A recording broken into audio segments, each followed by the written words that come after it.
Coucou les petits michous, je suis contente. Aujourd'hui on va faire un petit update lecture. J'ai pas pu en faire le mois dernier, ça a été trop juste avec les rendus que j'avais à faire pour les maisons d'édition. Donc on rattrape le coche dès maintenant, dès le début juillet, oui, avec ce que j'ai lu du coup au mois de mai. Voilà, les calculs sont bons. Au mois de mai, j'ai lu tout ceci. Alors, et encore celui-là, je sais plus s'il était en juin ou en mai. On le met en mai, ça change pas grand chose en somme. Vous allez voir que c'est une très grosse majorité de collaborations, mis à part 2 titres. Voilà. Ce qui signifie que si vous suivez assidûment mon contenu, vous avez déjà eu du coup les chroniques pour beaucoup de ces titres et pour 2 autres, pas encore, ou quoique ça a déjà été publié pour l'un d'eux. Donc tout dépend de votre niveau d'assiduité sur les réseaux sociaux et je ne vous blâmerai pas si celui-ci n'est pas concluant. Tout d'abord en mai, je vous ai proposé de poursuivre la saga de Cruel Garçon Perdu de Niki Synchro aux éditions Roncière avec déjà le 3e tome et je suis en collaboration avec la maison d'édition pour un titre par mois et ça c'était notamment le titre du mois de mai, quoique il y avait un autre copain qui est juste derrière, je vous présenterai ça en temps voulu. On est sur une réécriture extrêmement spicy, beaucoup de smut mais aussi très sombre de Peter Pan. Les trigger warnings sont plus que nombreux, c'est un livre, c'est une saga pour public adulte et averti. Si vous avez besoin des triggers, vous me dites et je vous les donnerai sans souci. Et dans ce 3e tome, ce qui est super chouette, c'est que justement, même s'il y a encore un peu de smut, ça reste un peu plus de côté et on avance beaucoup plus dans l'intrigue, dans le côté politique des choses, etc. Et du coup, c'était complètement prenant. On a également l'arrivée d'un nouveau personnage qui était connu jusque-là, sans qu'on puisse encore vraiment le nommer ou le dépeindre. Il s'agit du crocodile. Vous connaissez le crocodile dans Peter Pan là qui fait tic tac tic, le truc qui énerve le capitaine Crochet, le foutu crocodile. Et enfin du coup c'est lui qui donc arrive et a un lien avec d'autres protagonistes, mais je vous dirai rien du tout de plus parce qu'on est sur un 3e tome et je risquerais vraiment de trop vous spoiler, n'est-ce pas? En tout cas c'est vraiment une saga que je suis assidûment, c'est prenant, les choses vont quand même assez vite, vous pouvez voir que c'est des petits livres à chaque fois, moins de 300 pages. En lecture commune, on s'éclate pour discuter de ce qui s'est passé, d'être choqué de telle ou telle scène de smut en se disant vous avez vu ce qu'ils ont fait, mon dieu. Bref, en LC, c'est un vrai petit bonbon à lire et pour sûr que quand il y aura les autres tomes, on continuera de se le faire en LC. En tout cas, moi je vous le proposerai. Après, si vous êtes dispo, ce sera avec grand plaisir. Si vous ne pouvez pas, si vous ne voulez pas, ce sera partie remise, il n'y a pas de problème. Mais c'est vraiment une saga que moi j'apprécie beaucoup. J'aurais pas pensé dans la mesure où c'est aussi dark, mais bon, le dark ça passe. Dans la mesure où surtout où c'est vraiment très porté sur la sexualité, hein, disons les choses. On a une Winnie, parce que c'est pas Wendy, c'est la descendante de Wendy, donc c'est Winnie, qui est très délurée, très affirmée dans sa sexualité et qui est très gourmande, voilà, disons les termes. Donc ça peut être un peu déroutant, je vous avoue qu'on voit plus forcément le conte de Peter Pan de la même manière, bien que, hein, de base, le conte de Peter Pan, il est très sombre. C'est Disney qui en a fait un truc mignon pour les enfants, mais le conte original est pas du tout comme ça. Renseignez-vous si jamais ça vous intéresse. Toujours dans le cadre de ma collaboration avec les éditions Roncière, j'ai poursuivi la saga nommée Les Territoires Alpha de Shannon Meyer avec présentement le 2e tome. Il faut savoir que c'est une trilogie. Le 3e tome il paraît justement en juillet, donc potentiellement je finis la saga en juillet ou en août. On est sur quelque chose d'assez cliché avec des vampires, des loups-garous, tutti quanti, et une jeune femme qui se retrouve malgré elle prisonnière par les vampires. Elle s'était laissée capturer à l'époque pour retrouver son frère parce qu'en fait les humains, s'ils sont pas bien protégés, etc., il peut y avoir des espèces de rafales où on les récupère et après on les dispatche dans les différents clans de créatures et elle pensait que justement ça allait être vers les créatures dites loups-garous, comme ça elle aurait pu retrouver son meilleur ami et le sauver. Manque de peau, elle est tombée chez les vampires et là-bas c'était un peu genre le Hunger Games, c'est-à-dire que pour sauver sa peau elle devait plaire à ces messieurs les vampires et à un moment donné elles allaient toutes lâcher dans un labyrinthe, elle devrait s'en sortir ou mourir grosso modo. Vraiment jouer bonheur d'être un humain dans ce genre d'univers et du coup ça va un petit peu plus loin puisqu'il y a un général vampire qui déteste les nanas ou que pour la sexualité patati patata et avec elle ça va être particulier. Bref, ça c'est vraiment le synopsis, le pitch donc du tome 1 qui est très différent. Dans le 2e tome on n'est pas du tout sur le même cheminement de pensée. On a un côté politique qui est beaucoup plus présent, encore une fois je pense que c'est assez fréquent mine de rien dans ce genre d'univers. Dans le tome 1 on place les personnages, on place le récit et après on peut vraiment faire évoluer les différentes intrigues. C'est assez logique narrativement parlant mine de rien et c'est vrai que ça se lit facilement. C'est très cliché pour le coup donc on aime ou on n'aime pas. Après moi c'est quelque chose sur lequel je vous fais toujours des retours positifs parce que j'ai pas de grosses critiques négatives. Oui c'est cliché, oui, ça plaira pas à tout le monde, oui, c'est vraiment les codes qu'on a pu avoir à l'époque, peut-être un petit peu avec Twilight, bien qu'on a un univers qui est plus développé, clairement, hein, parce que Twilight c'était du coup chez nous, dans notre petit monde à nous, là c'est vraiment un univers de fantasy. Il n'empêche que c'est pas pour tout le monde, et que jusque là, voilà, j'aime bien le lire, y a pas de problème, mais c'est pas forcément la saga par excellence que je vais vous recommander en termes de créatures surnaturelles. Voilà, je préférais au moins vous le dire, c'est sympa comme tout, ça se dévore bien, mais en vampire ou loup-garou, il y en a d'autres que je vous recommanderais peut-être davantage. Je me suis fait une petite pause graphique au mois de mai, j'en avais envie, j'ai pas pu le faire en juin et je compte bien reproduire cela en juillet, de me faire une pause graphique, pas de ne pas la faire, hein, puisque au mois de mai j'ai pu découvrir Father, I Don't Want This Marriage. Alors au dessin c'est Roal, au scénario c'est Yuri et œuvre originale de Hong Hee-soo aux éditions Pika Webtoon. Donc Pika c'est la maison d'édition qui est vraiment basée sur le manga et Webtoon du coup c'est pour les webtoons. Vous voyez un peu le genre de webtoon, on est déjà sur quelque chose d'assez fantastique, fantasy tout du moins ici, et on est encore sur un récit assez tragique. On suit une jeune femme dans notre monde, c'est quelque chose qui est d'ailleurs une thématique assez présente dans les webtoons, et en fait elle va avoir un accident et elle va se réveiller dans le livre qu'elle était en train de lire. Donc celui-ci, elle va donc incarner le personnage d'une duchesse, sauf qu'elle était exécrable à souhait la nana, jusqu'à ce qu'elle soit accusée de meurtre qu'elle n'a pas commis, mais donc elle a pas supporté ça et elle s'était donc suicidée dans le livre, et elle décide vraiment de tout changer parce qu'elle compte bien vivre, vous voyez, et donc ça va dérouter tout le monde, son soudain changement de comportement, ils vont pas comprendre. Depuis petite, elle est horrible, enfin, elle est pourri gâtée, elle est imbue d'elle-même, elle est odieuse, enfin, vraiment la nana un peu insupportable qui porte son titre de duchesse comme... on va passer les termes. Maintenant c'est genre presque une petite fleur qui va s'intéresser au personnel, etc. Mais ils vont pas comprendre ce qui se passe. Vraiment, ça va être assez déroutant pour eux. Effectivement, il y a une histoire d'homme comme toujours dans ce genre de récit. Voilà, j'ai hâte quand même de lire la suite. J'ai demandé aux éditions Pika de me fournir le tome 2 quand il est déjà sorti, donc je sais pas quand est-ce que je vais le recevoir. Je me rends compte qu'en termes de graphique en ce moment, même si j'ai beaucoup de BD, de manga à lire, j'arrive beaucoup plus facilement à aller vers les webtoons. Je pense qu'il y a peut-être un espèce de souffle en ce moment autour de tout ceci, et c'est vrai que ce genre de thématique où on a une personne qui va rentrer dans un jeu, dans un livre, dans un univers en fait, qui va interpréter un personnage et qui va devoir faire en sorte de s'en sortir dans tout ceci. Moi j'aime beaucoup cette trope. Voilà, j'aime beaucoup cette trope. Je sais que ça conviendra pas à tout le monde, je sais que c'est quelque chose qui est très présent mine de rien, mais je l'avais quand même fortement bien apprécié, bien que mon préféré reste Seule la mort attend la vilaine aux éditions Cotoon. Je pense suivi de près par Comment Rylena a survécu au manoir Winknight, et peut-être que lui je le mettrais en numéro 3 dans des univers vraiment imaginaires. Parce que j'ai lu aussi Qu'est-ce qui cloche avec la secrétaire Kim, je suis pas allée au bout par contre, mais c'est pas du tout dans le même genre d'univers et j'ai vraiment adoré aussi. Bref, tout ça est très différent et je compte bien en lire davantage prochainement. En tout cas c'est un peu mon objectif dans cet été. J'en ai pas mal d'objectifs mais je vais pas vous dire tout ça ici, ça a pas lieu. Vous le savez ou peut-être pas si vous êtes nouveau, mais la création de contenu c'est mon métier à part entière. C'est comme ça que je gagne ma vie. En somme, je lis des livres et je fais du contenu autour pour les maisons d'édition. C'est un métier plaisir, c'est un métier passion pour moi. Et ça l'est encore plus quand c'est sur des livres coup de cœur, genre vraiment coup de cœur. Et j'ai eu mon deuxième coup de cœur cette année en la personne de Witch Walker, le premier tome de Charissa Wicks aux éditions Bookmark. J'ai en plus l'édition collector qui est vraiment trop belle. Je peux pas vous montrer parce qu'il est rangé là-bas et que j'ai pas encore fait, mais j'ai aussi la dose jaquette que j'avais acheté au pop-up store Bookmark, qui fait que c'est encore un objet livre beaucoup plus canon que ce qu'il est de base, n'est-ce pas? Pour vous dépeindre un petit peu le récit, déjà on est sur une fantasy polaire et on va suivre une jeune femme qui se nomme Raina.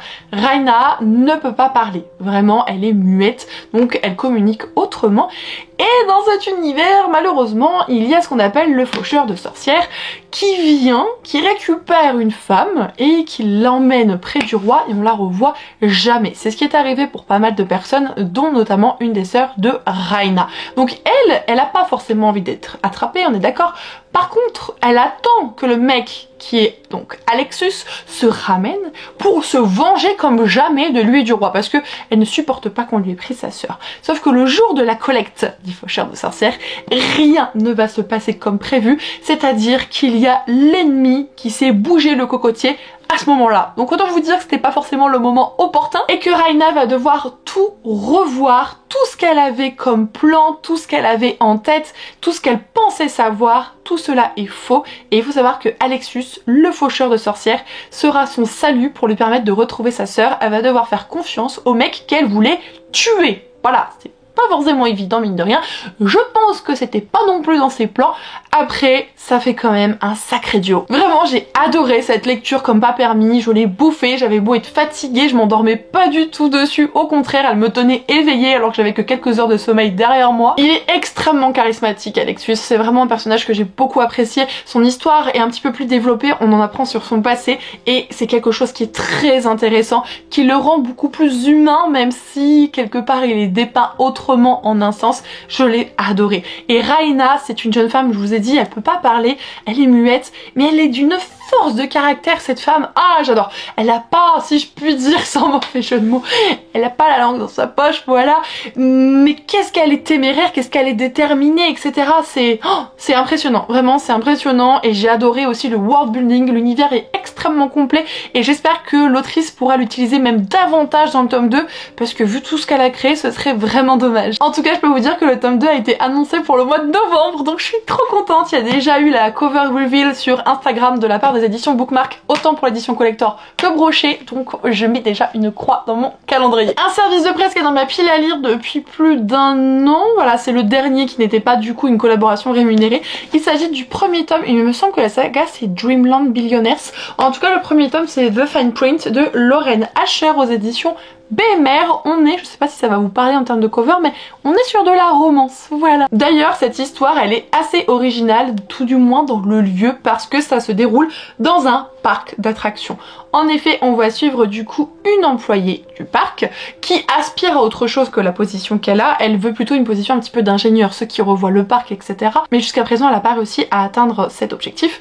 Et un jour, il va y avoir Rowan, l'un des petits-fils du grand-père à qui appartenait au passé, parce qu'il est décédé, le parc d'attractions, qui va du coup dans son testament demander certaines choses à ses petits-enfants, et notamment à Rowan. Il va devoir s'occuper du parc pendant un certain temps, faire en sorte d'augmenter la croissance, etc. Je sais plus quels sont exactement ses objectifs, mais bon bref, Rowan va devoir gérer le parc d'attractions et il va se dire c'est les employés qui vont trouver pour moi les choses à améliorer. Du coup il va lancer un truc en mode vous nous envoyez un petit peu ce qu'il faut qu'on fasse selon vous, etc. Et à un moment qui est pas comme un autre, la jeune femme complètement pétée, elle va envoyer un mail du feu de Dieu, croyez-moi, et ça va susciter l'intérêt de Rowan et de l'équipe. Elle va donc intégrer tout ça. Je peux vous dire que pour le jeune homme, c'était pas du tout prévu au programme qu'il ait des relations avec quiconque, que ce soit sentimental, sexuel ou autre, parce que lui, il est là juste pour faire ce qu'on lui demande, pour qu'il puisse hériter ce que son grand-père entre guillemets lui doit, parce qu'il y a une condition pour qu'il ait son héritage, il est là pour remplir cette condition. Et à côté la jeune femme elle vit genre sa best life parce que c'est ce dont elle a rêvé, mais la relation entre les deux est un petit peu épineuse, un petit peu compliquée. Elle est basée quelque part sur certains non-dits, hein, faut dire les termes, donc si ça vous dérange, ce sera peut-être pas le genre de romance que je vais vous recommander ici, mais ça se lit bien, c'est assez frais, c'est très page turner. Alors page turner, je vais vous dire, moi je l'ai écouté le livre en audio. En audio, narrativement parlant, c'est génial, c'est très bien fait, c'est très immersif, c'est très compréhensible, enfin l'audio est de qualité pour le coup. Et vous pouvez l'écouter gratuitement sur des applications comme BookBeat ou encore Nextory. Vous avez des petits liens magiques en barre d'informations qui vous permettent en fait de vous inscrire gratuitement. C'est précisé mais je vous le dis à voix haute, si vous vous inscrivez avec l'un de ces liens, moi je touche une commission du coup de leur part. Donc je préférais vous le dire et je vous en remercie d'avance. C'est une saga peut-être que je pense continuer. Après, honnêtement, j'ai déjà lu plus d'une romance, il y en a pas mal à lire. Parmi celles que j'ai déjà lues ou celles qui me font envie, c'est pas du tout dans mes plans d'avancer dans celle-ci pour le moment. Voilà, elle est sympa, elle est originale, elle change un petit peu. Après, avec tout ce qu'il peut y avoir déjà d'autres comme romance ou ce qui me fait envie, peut-être que je continuerai pas et peut-être qu'un jour je m'en séparerai. Voilà, je préfère vous dire, c'est sympa, mais ça perdure pas dans mon esprit si vous voulez. Ensuite, j'ai eu une collaboration absolument dingue sur une autrice dont j'apprécie les récits. Alors je la connais surtout parce qu'elle a coécrit, mais quand on m'a proposé ça, j'étais en mode Bonjour, oui, je vois bien quand est-ce que t'as ce titre, ma foi. Il s'agit de l'archipel des dieux de Amy Kaufman aux éditions Casterman. Amy Kaufman, je pense que ça vous parle. Elle nous a fait ici une fantaisie maritime aux petits oignons. C'est-à-dire que Sally Walker, elle est sur les bateaux depuis toute petite. Ça appartient à son papa, etc. Et elle pensait enfin pouvoir prendre la fuite. Je vous donnerai pas ses raisons, vous découvrirez tout ça. Que malheureusement son bateau il a été réquisitionné par le roi et notamment pour envoyer le prince sur l'archipel des dieux, dans la mesure où il faut savoir que dans ce récit la mythologie est vraiment développée et très importante. Le prince doit donc aller sur cet archipel, faire un sacrifice de sang, donc donner du sang qu'il a, du sang sacré entre guillemets, parce que c'est dans la lignée royale, afin de donner de la force et du pouvoir à leur divinité, parce qu'il y a une divinité opposée, une divinité beaucoup plus fourbe, qui est en train à l'heure actuelle de prendre plus de pouvoir, et ça fait flipper tout le monde. Donc du coup, il faut qu'il fasse ce don, d'autant plus qu'il l'a reporté depuis des années parce que il voulait pas de cette tâche et qu'il s'éclatait comme un petit jeune puceau. Pas forcément puceau pour le coup parce qu'il s'est un peu beaucoup éclaté, mais vous voyez l'idée. Et donc on va suivre ces deux protagonistes, plus un troisième jeune homme, qui d'ailleurs quand même a une grosse plus-value je trouve dans le récit, dans cette quête qui est complètement semée d'embûches parce qu'ils vont être poursuivis par pas mal de personnes qui ne souhaitent absolument pas que cette divinité reprenne du pouvoir, ils souhaitent au contraire l'élévation de l'autre divinité pour des raisons plus ou moins personnelles. Si vous aimez tout ce qui est un petit peu épopée maritime, tout ce qui est quête, objectif, but précis, avec une équipe qui est très différente mais qui se complète bien, où il y a des petites chamailleries bien sûr, mais c'est vraiment des personnes qui sont attachantes, ça risque vraiment de vous plaire pour le coup. La fin j'étais genre en mode non, il s'est passé des trucs un peu inattendus, hein, on va dire les choses comme ça.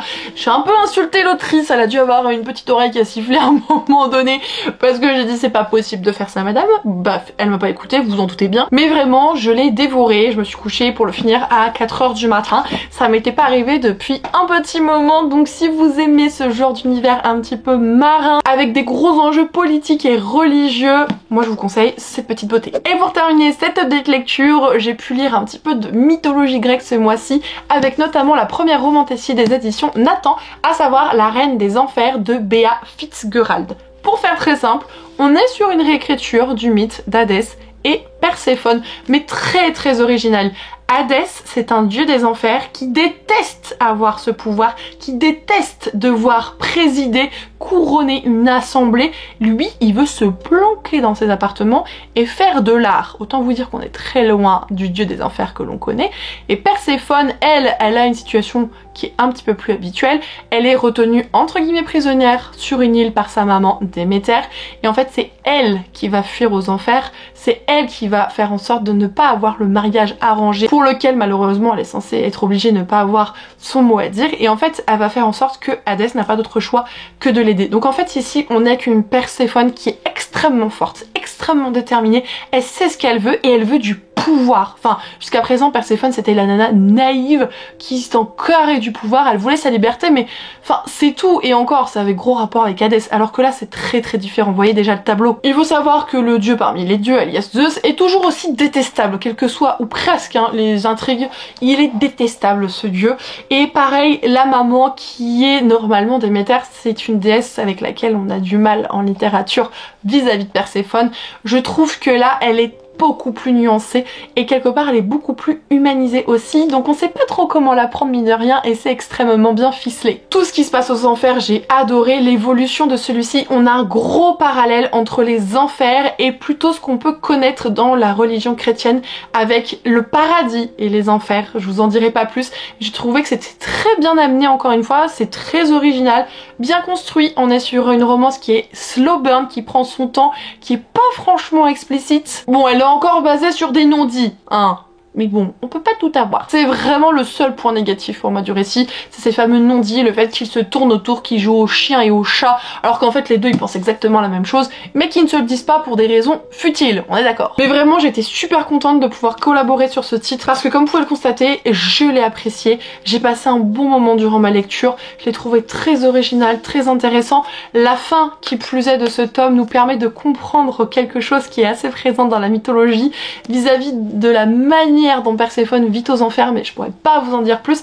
Et en fait, il y a plein de clins d'œil sur plein de choses que l'on connaît, tout en ayant des choses qui soient vraiment originales, pas qui sortent du chapeau en mode tout est illogique. Non, c'est vraiment, les choses sont tellement bien assemblées les unes avec les autres, c'est vraiment très très bien fait. Chapeau à l'autrice pour ce travail et à la maison d'édition d'avoir sélectionné ce titre en termes de trad, parce qu'il était vraiment top. Et bien voilà les Kimichou, ça y est, j'ai terminé de vous faire les chroniques de mes lectures du mois de mai. J'espère que cette vidéo vous aura été utile pour savoir si oui ou non vous avez envie d'en acheter certains. Si vous étiez hésitant sur certains titres, peut-être que cette vidéo vous aura permis de trancher, que ce soit positivement ou négativement.